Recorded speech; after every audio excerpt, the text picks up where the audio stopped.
Lecture du livre Jésus-Christ d'Ellen White. Barrière renversée. Après sa rencontre avec les pharisiens, Jésus s'éloigna de Capernaum et ayant traversé la Galilée, il se réfugia dans la région montagneuse qui borde la Phénicie. De là, il pouvait apercevoir vers l'Occident, s'étendant sur la plaine, les anciennes villes de Tyr et de Sidon, avec leurs temples païens, leurs palais magnifiques, leurs marchés et leurs ports couverts de vaisseaux. Plus loin, la bleue Méditerranée que devaient franchir les messagers de l'Évangile, portant la bonne nouvelle au centre du grand empire mondial. Mais ce temps-là n'était pas encore arrivé. Il restait à Jésus une œuvre à faire, préparer ses disciples en vue de leur mission. Il espérait pour cela trouver dans cette contrée la solitude dont il n'avait pu jouir à Bethsaïda. Cependant, ce n'était pas là l'unique but de son voyage.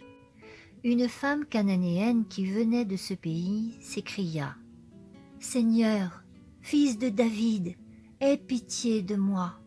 Ma fille est cruellement tourmentée par un démon. » Les habitants du district descendaient d'une ancienne race cananéenne, et en raison de leur idolâtrie, ils étaient l'objet du mépris et de la haine des Juifs. La femme qui venait maintenant à Jésus appartenait à cette race.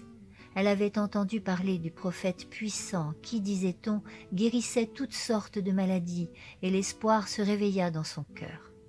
Poussée par l'amour maternel, elle se décida à parler de sa fille à Jésus avec le dessein bien arrêté de lui apporter sa douleur. Il fallait qu'il guérisse son enfant. Elle avait imploré les divinités païennes sans en obtenir aucun soulagement, et elle était parfois tentée de penser « Que pourrait bien faire pour moi ce docteur juif ?» Mais on lui avait dit qu'il guérissait toutes sortes de maladies et qu'il ne regardait pas si ceux qui venaient à lui étaient riches ou pauvres. Elle ne voulut pas renoncer à son seul espoir. Le Christ connaissait la condition de cette femme. Sachant qu'elle désirait le voir, il se plaça sur son chemin. En venant au secours de sa misère, il pourrait donner une illustration vivante de la leçon qu'il se proposait d'enseigner. C'est pour cela qu'il avait amené ses disciples dans cette contrée. Il voulait leur faire toucher du doigt l'ignorance qui régnait dans les villes et les villages voisins du pays d'Israël. Le peuple auquel toute facilité avait été donnée pour comprendre la vérité ignorait les besoins de son entourage. Rien n'était fait pour venir en aide aux âmes qu'enveloppaient les ténèbres. Le mur de séparation érigé par l'orgueil juif empêchait les disciples eux-mêmes d'éprouver de la sympathie pour le monde païen. Mais ces barrières devaient être renversées. Le Christ ne répondit pas immédiatement à la requête de cette femme. Elle représentait une race méprisée, et Jésus lui fit l'accueil que les Juifs lui auraient réservé. Par là, il se proposait de montrer aux disciples avec quelle froideur et quel manque de cœur les Juifs se conduiraient dans un cas semblable, et en accordant ensuite l'objet de sa requête, il donnerait l'exemple de la compassion que les disciples devaient manifester en face de telle détresse. Bien que Jésus n'eût pas répondu, la femme ne perdit pas sa foi.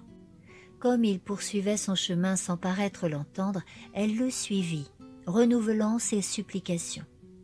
Importunés, les disciples demandèrent à Jésus de la renvoyer. Voyant que le maître la traitait avec indifférence, ils pensaient qu'il partageait le préjugé des Juifs contre les Cananéens. Mais c'est un sauveur plein de pitié que cette femme implorait, et la requête des disciples provoqua cette réponse de Jésus. « Je n'ai été envoyé qu'aux brebis perdues de la maison d'Israël. » Quoique cette réponse semblât s'accorder avec la prévention des Juifs, elle contenait un reproche indirect à l'adresse des disciples.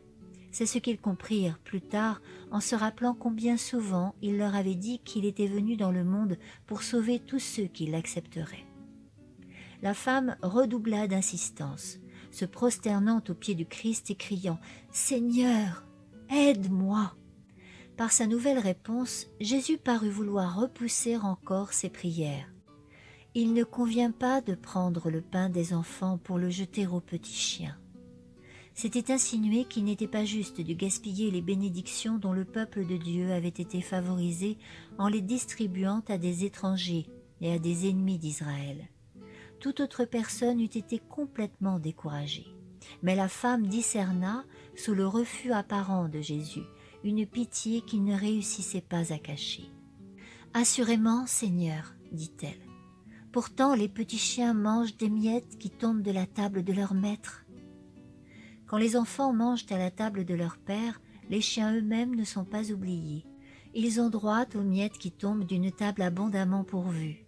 S'il y avait tant de bénédictions pour Israël, n'y en aurait-il donc pas une aussi pour elle? Puisqu'on la regardait comme un chien, n'avait-elle pas droit aux miettes comme lui? Jésus venait de quitter son champ d'activité parce que les scribes et les pharisiens cherchaient à lui ôter la vie. Il faisait entendre des murmures et des plaintes. Il manifestait de l'incrédulité et de la rancœur et refusait le salut si généreusement offert. Et voici que maintenant le Christ rencontre un être appartenant à une race infortunée et méprisée, n'ayant pas été favorisé par la lumière de la parole de Dieu et qui cependant cède tout de suite à l'influence divine du Christ et croit d'une manière implicite que Jésus est capable de lui accorder la faveur demandée. Elle mendie les miettes qui tombent de la table du maître. Pourvu qu'on lui accorde les avantages d'un chien, elle consent à être considérée comme telle. Aucun préjugé, aucun orgueil national ou religieux n'influe sur sa conduite. Elle reconnaît immédiatement en Jésus le Rédempteur, celui qui peut faire tout ce qu'elle lui demande. Le Sauveur est satisfait. Il a mis cette foi à l'épreuve. Il a montré, par sa façon d'agir avec cette femme que l'on juge indigne de partager les grâces accordées à Israël, qu'elle a cessé d'être une étrangère pour devenir l'enfant de la maison de Dieu. Et comme les autres enfants, elle a droit au don du Père. Le Christ exauce sa requête, achevant ainsi la leçon destinée aux disciples. Se tournant vers elle avec un regard chargé de pitié et de tendresse, il lui dit « Ô femme, ta foi est grande, qu'il te soit fait comme tu le veux. » À cette heure même, sa fille fut guérie, le démon ne la tourmenta pas plus longtemps. La femme s'en alla, reconnaissant son Sauveur, heureuse d'avoir obtenu l'exaucement de sa prière. En disant « Je n'ai été envoyé qu'aux brebis perdues de la maison d'Israël », Jésus avait dit la vérité, et en travaillant pour cette femme cananéenne, il ne faisait que remplir sa mission. Cette femme était l'une des brebis qu'Israël aurait dû délivrer. Le Christ accomplissait l'œuvre négligée qui avait été assignée à Israël. Grâce à cet acte, les disciples comprirent mieux l'œuvre qu'il avait à accomplir parmi les païens et virent le vaste champ ouvert à leur activité en dehors de la Judée. Parmi ceux qu'on leur avait appris à mépriser, il y avait des âmes endurant des afflictions inconnues au peuple privilégié, soupirant après le secours du puissant guérisseur et ayant faim de cette vérité que les Juifs avaient reçue en si grande abondance. La femme de Phénicie se jeta avec foi contre les barrières dressées entre les Juifs et les païens. Malgré les causes de découragement, malgré les apparences qui auraient pu l'engager à douter, elle se confia en l'amour du Sauveur. C'est ainsi que le Christ désire que nous lui fassions confiance. Toute âme peut avoir part aux bénédictions du salut. Rien, si ce n'est sa propre volonté, ne peut empêcher un homme de devenir participant en Christ de la promesse de l'Évangile. Dieu déteste les castes. À ses yeux, toutes les âmes humaines ont la même valeur. Il a fait naître d'un seul homme toutes les nations, et il les fait habiter sur toute l'étendue de la terre, ayant fixé le temps précis de leur existence et les limites de leur demeure, afin qu'elles cherchent Dieu et s'efforcent de le trouver comme en tâtonnant, quoiqu'il ne soit pas loin de chacun de nous.